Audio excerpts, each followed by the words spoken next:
குருதியாட்டமோ காட்டில் நடக்குது.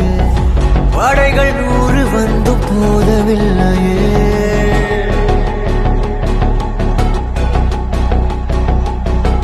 தடுக்க வந்த பகையும் வெல்லவில்லையே.